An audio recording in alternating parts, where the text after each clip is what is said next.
Korban kekerasan. Bisa saya jelasin, Sini sebentar. Kok lu dapat detail begitu, lu udah didikte lo ya?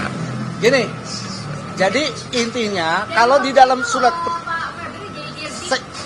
saya jawab satu-satu ya. Saya jawab satu-satu. Berdasarkan surat perintah penyidikannya, memang betul ada pasalnya 12E dan 12B. Sekarang kalau memang 12E, pemerasannya di mana? Karena apa? Kenyataan yang seperti dinyatakan Pak Hotman tadi, semua kegiatan yang ada ini terlaksana, tidak ada yang dikurang-kurangi. Artinya hak-hak dari siapa Tankian katanya sampai harus diperas itu nggak ada, tetap terpenuhi semua. Dan hadir di persidangan di bawah sumpah selama persidangan dari Asabri tidak mengatakan dia diperas. Kan dia kan saksi fakta, harus disumpah. Saya ulangi ya.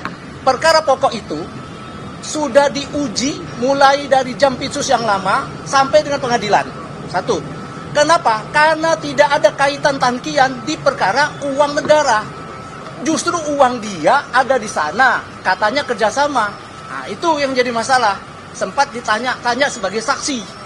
Itu persoalannya. Apakah kita harus menjadikan tersangka? Zolim itu artinya. Jadi saya nggak tahu, serah kalian. Atas harta dan uang dari Asabri, Tankian nggak ada kaitannya. Ya, dia hanya terkait si Bencok itu beli tanah, ini kerjasama, hanya itu tok. Dan itu sudah disita tanah itu. Jadi mengenai kerugian Asabri ini nggak ada kaitan. Itu hanya TPPU lanjutannya. Kenapa Bang Ijun, Pak? Ya. Bagaimana cara merasnya? Sementara fakta yang didalilkan, si Ferry memberikan uang kepada si Norman 5 juta, itu tidak betul.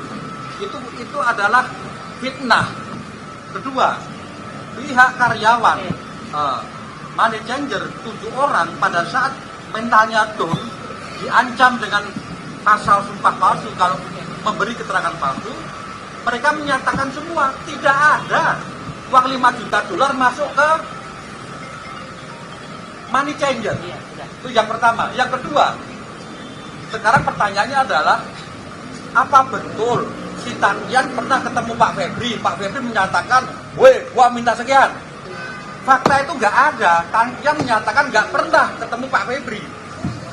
Kedua, si Pak Febri juga menyatakan tidak pernah menyuruh si Ferry Babi meminta uang ke Tankian. Jadi konstruksi pemerasannya adalah konstruksi yang fiktif. Ada jalur di tengah yang putus. Bagaimana supaya itu bisa seolah-olah berjalan mulus sampai diserahkan ke Kejaksaan Agung? Si Ferry Bobo tidak pernah di BAP sebagai saksi. Padahal dia adalah aktor utama. Yang kerok dia. Ahli fitnah. Coba Bang lanjut. Hah? Menurut kau gimana? Lu punya otak gak? Ya, jawab dulu. Menurut kau gimana? Kalau tiba-tiba kita jangan main dulu. Kalau kau tiba-tiba digeledah rumah lu sampai celana-celana lu misalnya dipamerkan, itu tanpa diperiksa saksi apapun, itu namanya apa? Jawab sendiri. Enggak, jawab sendiri dulu. Itu apa? Itu belakangan. Itu mendapatkan persetujuan belakangan mah gampang. Saya sudah 43 tahun pengacara. Itu didapatkan persetujuan belakangan. Sesudah disita dulu baru persetujuan. Siapa? Belum ada pemanggilan, belum. Yuk, dari awal saya udah bilang, langsung sudah diviralkan, ditanya juga enggak, dipanggil juga enggak, sudah langsung. Bahkan dari mulai cara membuka, belum dibuka mesinnya aja, lemari mesin, udah masuk video, udah nyampe ke Singapura, baru mau dibuka. Tapi tanpa diperiksa langsung diperiksa. Emang lo nggak tahu, emang itu dia, makanya. Apa? Apakah akan ada pra peradilan gitu? Sabar. Ada waktunya, oke? Tapi coba dulu pakai suara hatimu. Ya, ini Jampitsus loh.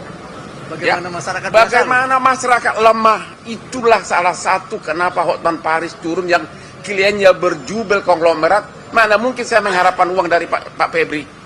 Ya, ya, itu nanti gua jelaskan kenapa saya mau di sini. Apa? Ya, yang belum ada 2 lagi Pak, nggak bisa selesai. Sabar Pak, saya berwenang di sini. Yang kedua, itu 1 ya. Yang kedua, biar jelas, Asabri selesai ya. Sekarang yang kedua soal itu dulu. Black Ahok, ini yang paling lelucon. PT yang jadi supplier batu bara yang dituduh terlibat itu, ternyata dia tidak supplier untuk Sumatera Utara. Padahal blackout kan di Sumatera Utara, dia untuk Bali dan Jawa. Ya terus apa kaitannya? Ngerti gak? Suralaya. Ya nggak ada kaitan apa Bali dan Suralaya. Itu jelas-jelas itu paling parah lagi. Ya, dituduh. Dan kerugian 5 triliun dari mana? Orang cuma 2 malam belum pernah dihitung. Artinya PT yang dituduh katanya menyogok itu tidak ada kaitannya dengan suplai batu bara untuk Sumut. Dia adalah Bali dan Suralaya ya. Ya, itu paling fatalnya. Ya. Itu pun di situ yang memberikan sogok juga belum tersangka. Nggak ada tersangka. Halo Mas, nggak ada tersangka. Kemudian kasus ketiga yang kasus Krakatau Steel juga nggak ada tersangka. Itu adalah PT swasta yang punya hutang kepada anak perusahaan Krakatau Steel. Hutangnya masih ada, belum ada keuangan negara yang dirugikan. Jadi benar-benar nggak ada. Karena agar